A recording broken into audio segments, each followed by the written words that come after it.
Sorry. Today we are discussing about histology of alimentary tract. In the histology of the alimentary tract, we will discuss about esophagus, stomach, duodenum, jejunum, ileum, duodenum, jejunum, ileum, colon, and vermiform appendix. Vermiform appendix. Okay, coming to the esophagus. So, esophagus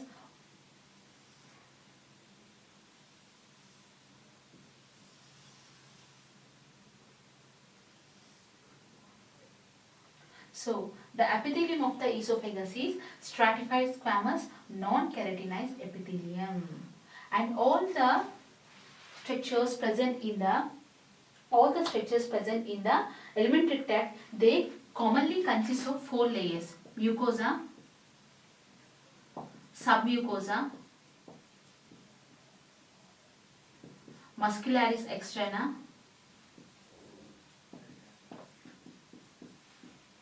and serosa. So all the structures of the alimentary tract, they commonly consist of 4 layers: mucosa, epithelium, muscularis externa, and serosa. So coming to the mucosa, mucosa consists of 3 layers: epithelium rests on a connective tissue that is called lamina propria, and muscularis mucosa. So the mucosa consists of 3 layers. So epithelium, lamina propria, and muscularis mucosa. And the second layer is submucosa. And submucosa, it is a loose areolar connective tissue. And the muscularis externa, it consists of inner circular and outer longitudinal muscle fibers. Usually in stomach, sometimes inner oblique muscle fibers may also be seen. And serosa, it is nothing but a visceral peritoneal covering, or if it is absent, then we call it as adventitia. Serosa or adventitia may be present. So these are the linings of the alimentary tract from inside to outwards. So first is the mucosa. Mucosa consists of epithelium, lamina propria, and muscularis mucosa, and then submucosa. Submucosa is a loose areolar connective tissue, consists of blood vessels, some nerve plexus are also seen, and muscularis externa consists of inner circular and outer longitudinal smooth muscle. But in the upper part of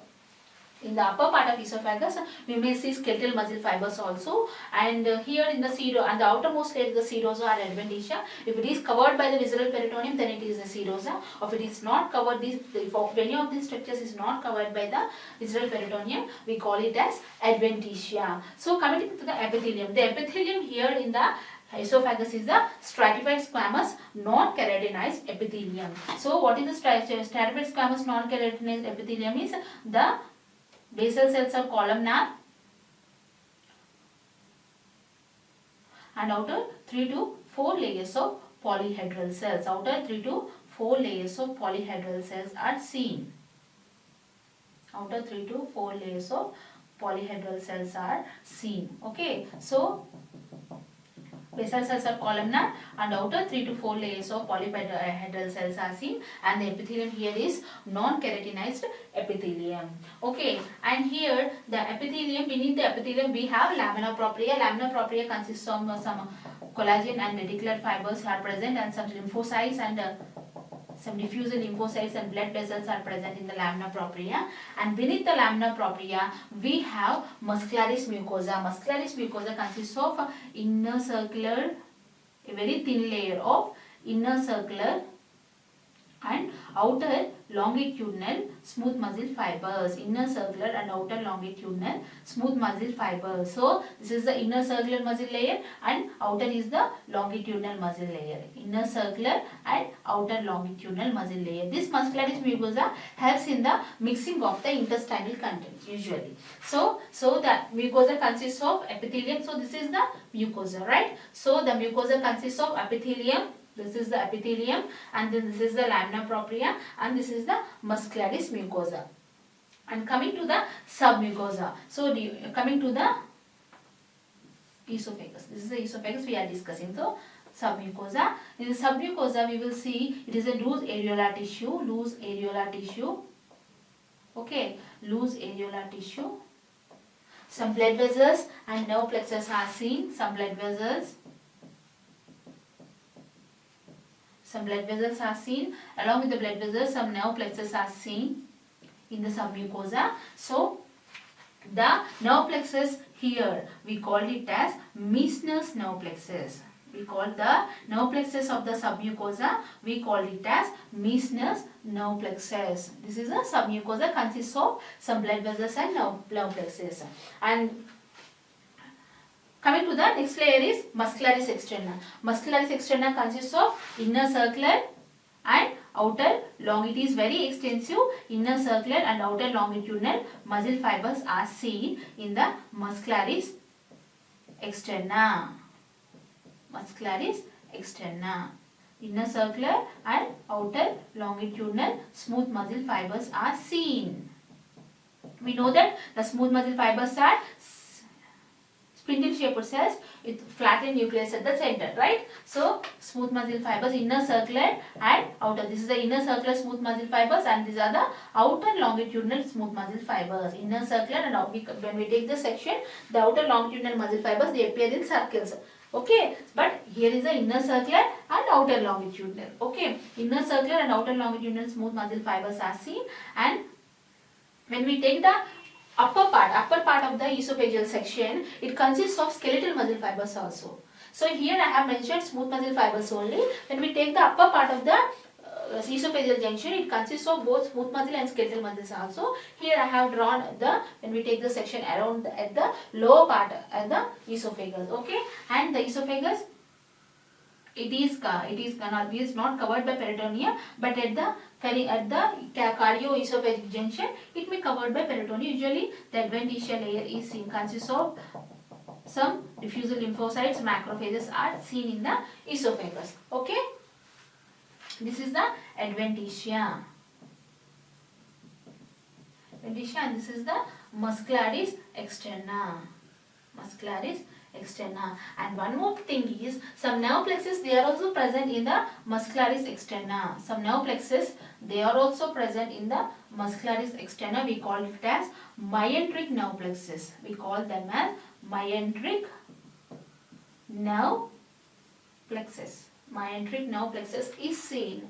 Okay, so mucosa consists of epithelium, lamina propria and muscularis mucosa, and then we have submucosa consists of loose areolar tissue, some blood vessels, nerve plexus are seen. The nerve plexus we call them as Meissner's nerve plexus. The nerve plexus we call them as Meissner's nerve plexus, and in the muscularis externa, we have inner circular and outer longitudinal muscle fibers are seen, and outer layer is the adventitia. So that's about the esophagus. And one more important thing is, in the submucosa, we will able to see submucosal glands are seen. We will able to see submucosal glands. We know that the mucous acini are blue in color and serous acini are red in color and the stain.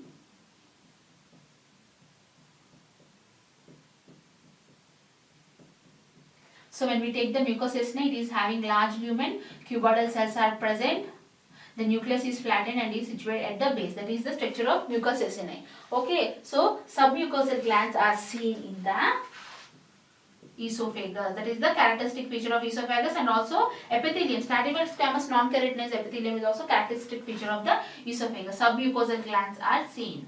They are nothing but the mucous acini. So that's about the esophagus, right?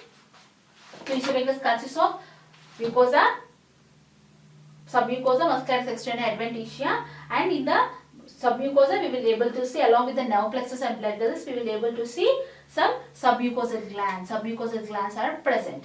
So that's about the esophagus. Okay, and next,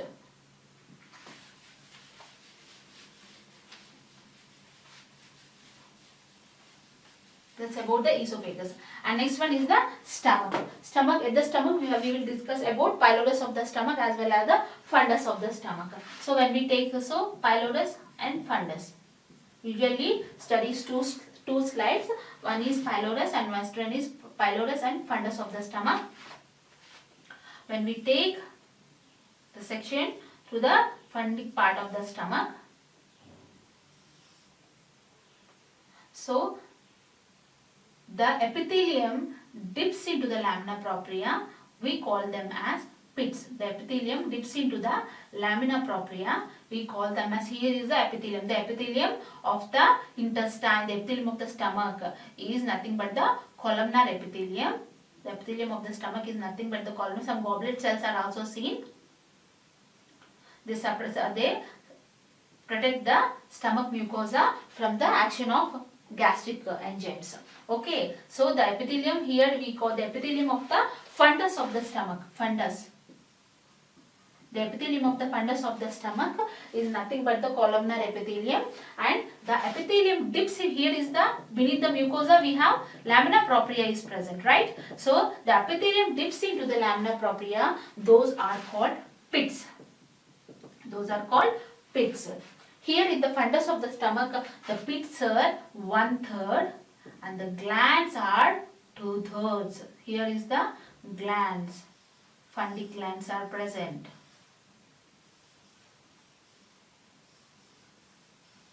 Okay, these are the fundic glands. So the epithelium dips into the pits, and from the pits we will see the fundic glands. So what are the cells that surrounds the fundic glands? Is we have chief cells.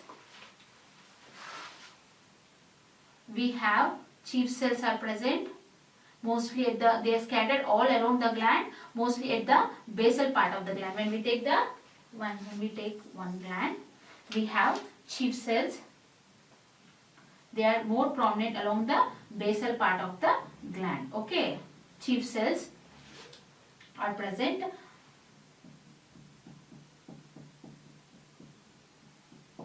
Maybe we can represent it with blue color. Chief cells we can represent it with blue color, not red color.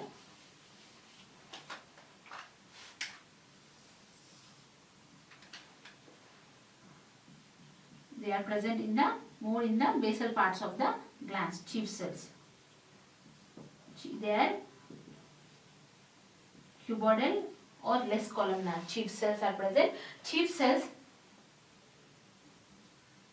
secrete pepsin. Chief cells secrete pepsin. Okay, chief cells secrete pepsin. And next, what in other cells are nothing but oxyntic cells. Oxyntic cells are parietal cells are seen. They are present at the in between the chief cells. They are present in between the chief cells. They are the larger cells. They are present in between the chief cells. These are the oxyntic cells or parietal cells. These are the oxyntic cells. Or we call them as parietal cells. Parietal cells. Okay. So chief cells are present in the fundic glands, and next oxyntic cells are present. Oxyntic cells secrete intrinsic factor as well as HCl. This intrinsic factor combines with vitamin B12. This intrinsic factor combines with vitamin B12 and forms the extrinsic factor. This intrinsic factor combines with vitamin B12 and forms the extrinsic factor. So oxyntic cells and parietal cells. Oxyntic cells are present here, which are represented with red color. Oxyntic cells are polyhedral cells, which have represented with red color. They secrete HCl as well as the intrinsic factor. Okay, and coming to the other cells are mucous neck cells. Mucous neck cells, they are present at the upper part of the gland. Mucous neck cells. These mucous neck cells, they secrete mucus. So mucous neck cells secrete mucus. Chief cells secrete pepsin. Oxyntic cells or parietal cells. Oxyntic cells or parietal cells, they secrete intrinsic factor plus HCl. And one more type of cells are present. They are nothing but the adjunctive cells. They occupy the basal part of the gland. These adjunctive cells, they consist of the adjunctive cells. Why we call them as adjunctive cells means they stain black with silver salts. That's why we call it as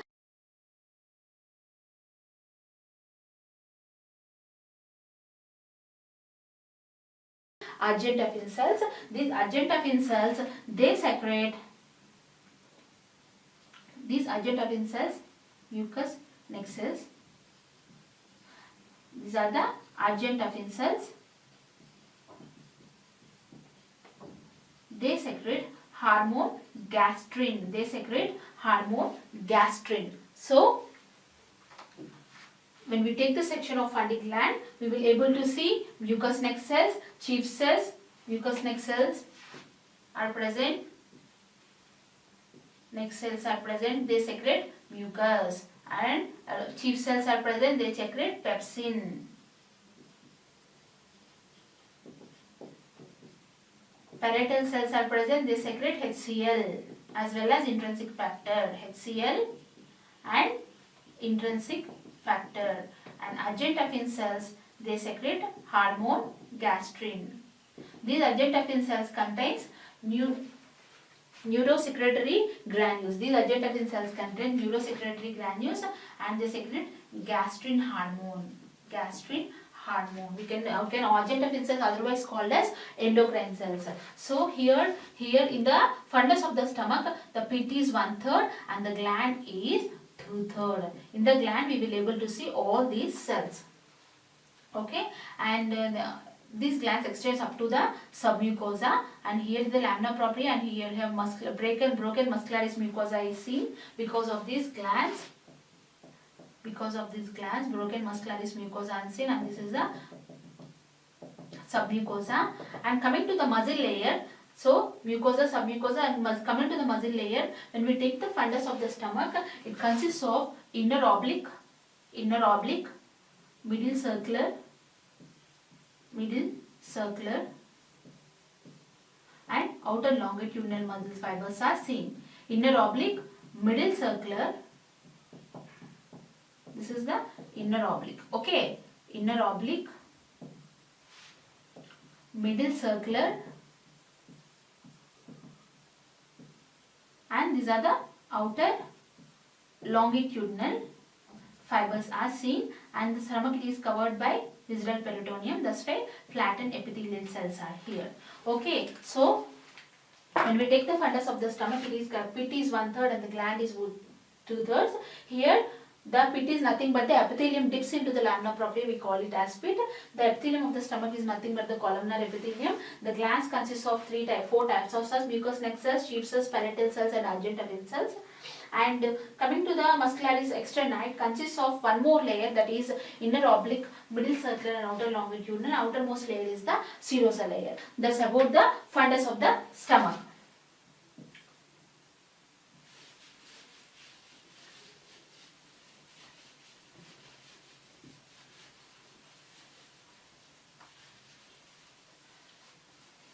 That's about the fundus of the stomach. And coming to the pylorus of the stomach. Coming to the pylorus of the stomach, here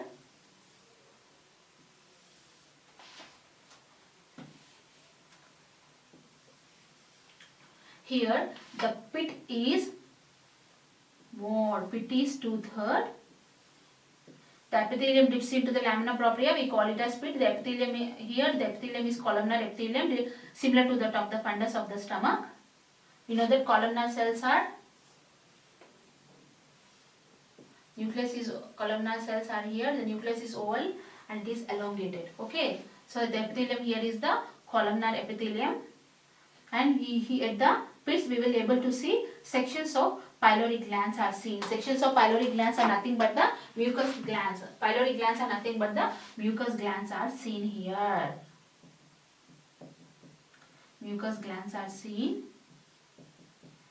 Nothing but the pyloric glands.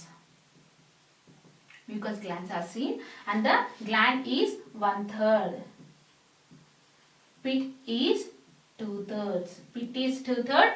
Pit is 2/3 and the gland is 1/3. And here is the lamina propria is similar. Lamina propria is similar. Connective tissue made up of some reticular fibers and collagen fibers.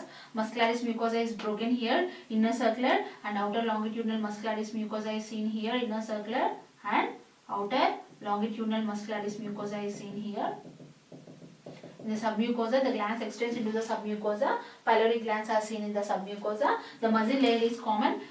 inner circular and outer longitudinal muscle layer. These circular muscle fibers, they arrange to form a sphincter called pyloric sphincter. So, inner circular muscle layer and outer is the longitudinal muscle layer. Outer is the longitudinal muscle layer. Inner circular and outer longitudinal. In pylorus of the stomach, we can't see any extra muscle layers, okay? But in the fundus of the stomach, we will able to see inner oblique, middle circular and outer longitudinal, and the basal is the serosa layer, which is nothing but the flattened epithelium. Serosa muscularis externa. Okay, that's about the pylorus of the stomach. So, pylorus of the stomach, the pit is 2/3 and the glands is 1/3. The glands are nothing but the mucus glands, and broken muscularis mucosa is seen, and here we can see the muscularis externa is here. Muscularis externa here consists of inner circular and outer longitudinal muscle fibers, and the outermost layer is the serosa. It is nothing but the visceral peritoneal covering. That's about the pylorus of the stomach. And coming to the duodenum.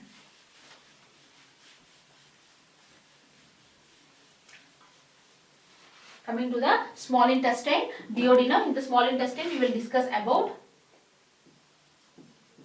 In the small intestine, we will discuss about 3 slides: duodenum, jejunum, and ileum.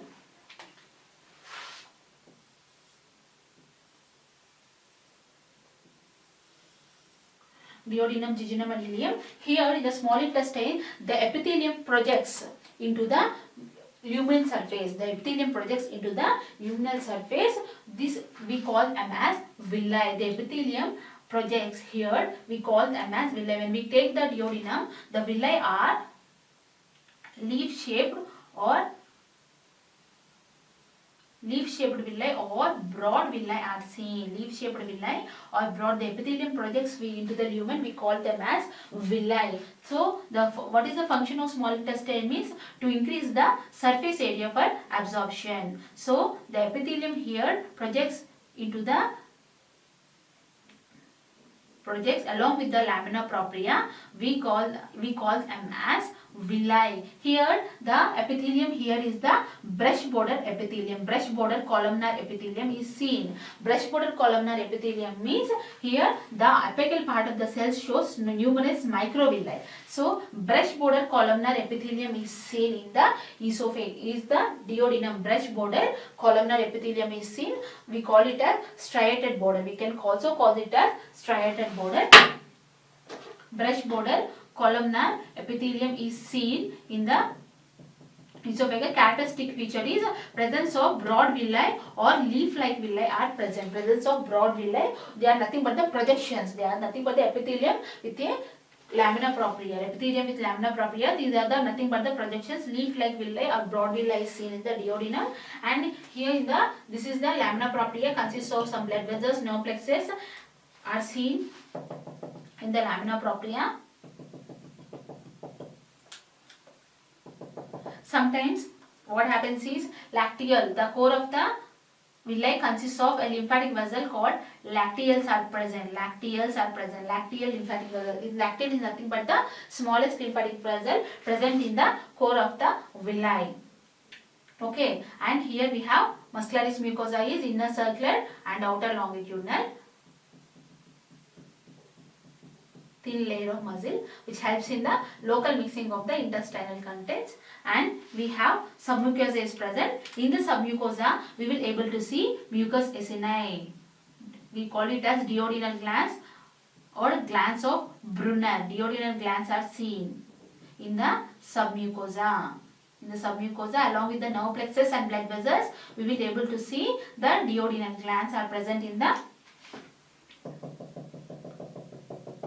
duodenal glands are present in the submucosa. So, presence of duodenal glands is the characteristic feature of the duodenum. These are the duodenal glands.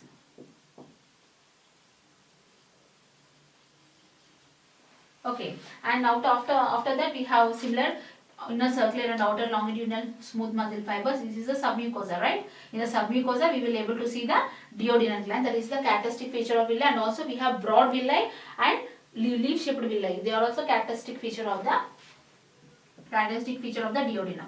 And coming to the muscularis externa, it is similar to all the parts of the alimentary tract, inner circular, outer longitudinal, inner circular and outer longitudinal, and the outermost layer is the serosa layer because intestine duodenum is covered by epithelium. So this peritoneum, so the outermost layer is the serosa, nothing but the flattened epithelium. So that's about the duodenum. Duodenum consists of finger-like projections like nothing but villi-like projection, villi, they are of leaf-shaped or broad villi, and in the submucosa you will able to see the duodenal glands. We can call it as glands of Brunner. Okay, so that's about the duodenum. And coming to the jejunum. Coming to the jejunum, we will able to see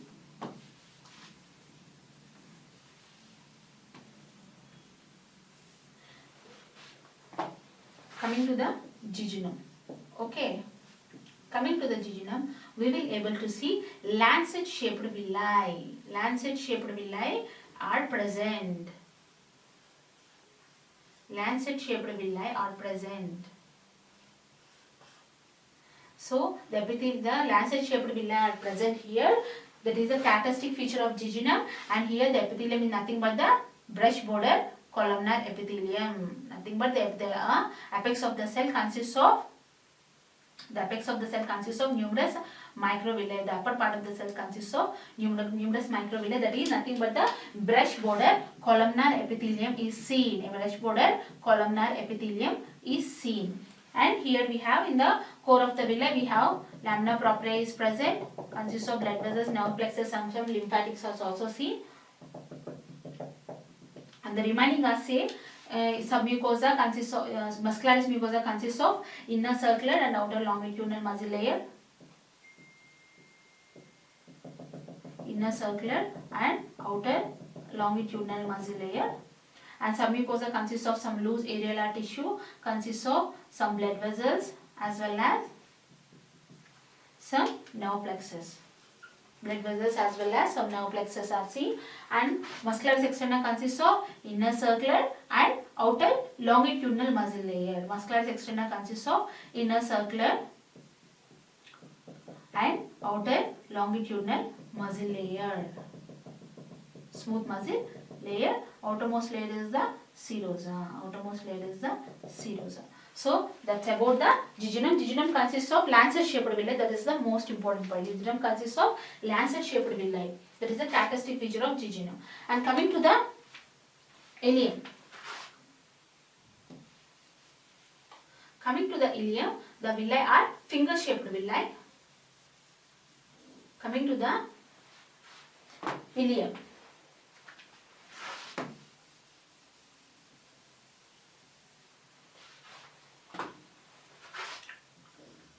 The villi are finger shaped villi. When we go down to the small intestine, what happens is goblet cells are increasing. And we go down the small intestine, the epithelium consists of more and more number of goblet cells. Duodenum consists of less number of goblet cells, and the jejunum consists of comparatively more in number when compared to duodenum in goblet cells number. So when we passing down through the small intestine, goblet cells are increasing. So in the ileum, we have comparatively more number of goblet cells are seen compared to jejunum, along with the columnar cells. Along with the columnar cells, we will able to see some goblet cells are seen. What are goblet cells? Goblet cells are the flask shaped cells. Goblet cells are the flask shaped cells, and the nucleus it is flattened and is situated at the base. And due to staining, the vesican granules dissolved, and these look like empty spaces. They look like empty spaces. Okay. So coming to the ileum, we will able to see in the submucosa, we will able to see aggregation of lymphatic follicles.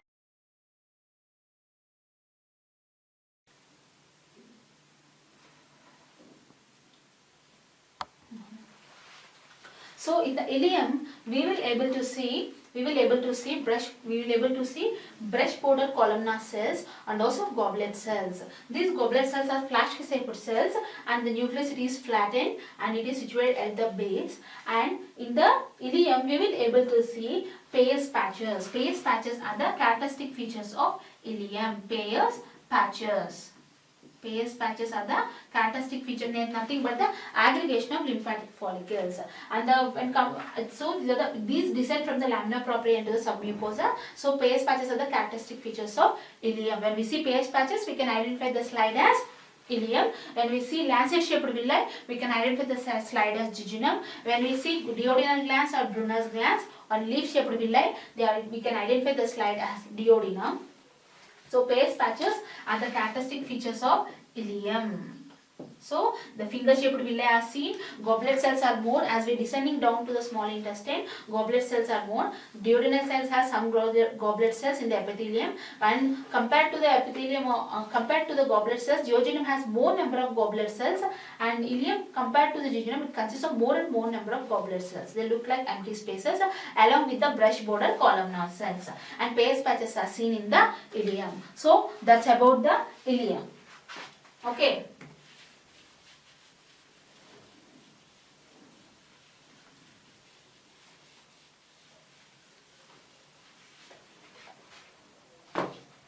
Next one is the colon.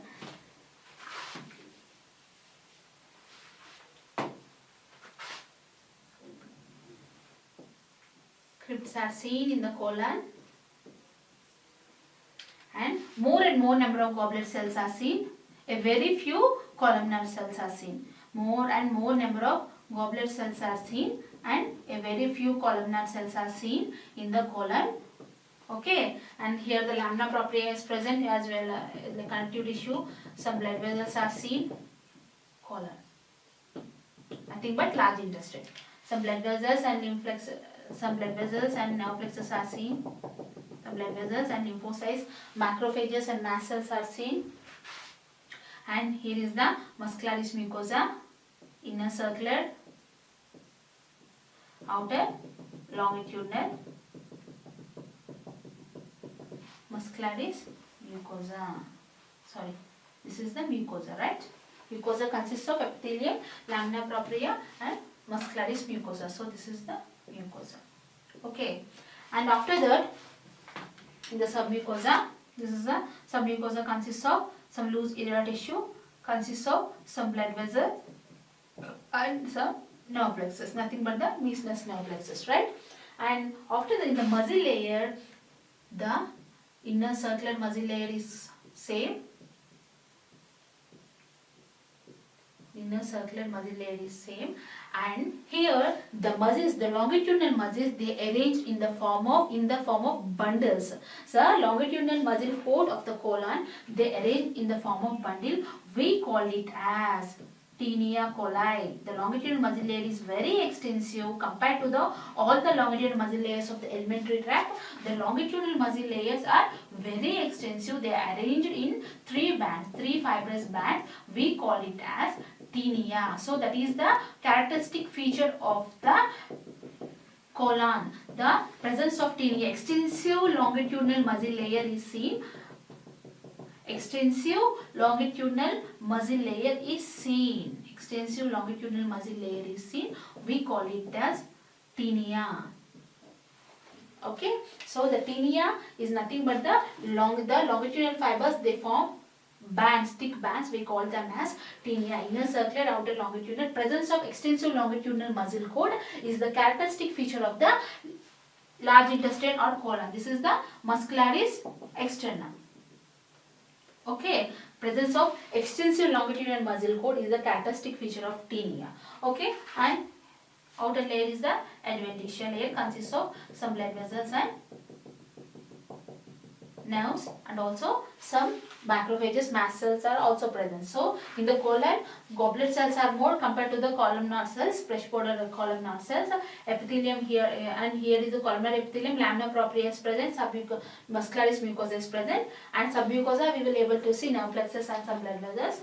But characteristic feature here is the muscularis externa, inner circular and outer longitudinal. The longitudinal muscle coat is very thick and they form longitudinal bands, fibrous bands, we call it as tinea. Tinea is the characteristic feature of the large intestine. Nothing but the colon outer layer is the adventitial layer. So that's about the colon.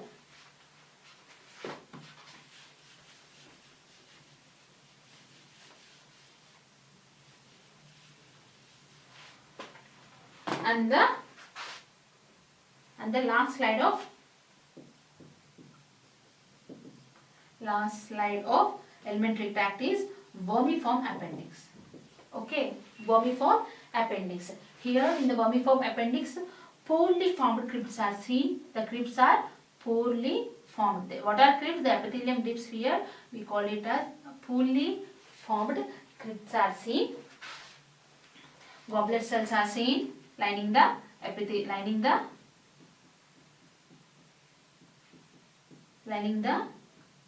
crypts. Poorly formed crypts are seen. Goblet cells are seen, and here lamina propria is same, and muscularis mucosa is also same. Broken muscularis mucosa is seen.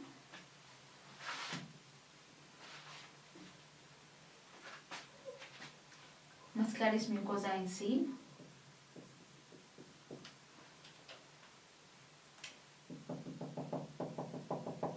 This is the muscularis mucosa, and in the submucosa we will see lymphatic follicles. Lymphatic follicles are seen in the submucosa. So what is the structure of lymphatic follicles? Outer tightly arranged, thickly stained, mature lymphocytes, and in the middle we have lightly stained, loosely arranged lymphoblasts are present. Lymphatic follicles are seen in the appendix, and the remaining are same. Muscularis externa is same, inner circular and outer longitudinal. Smooth muscle fibers are seen.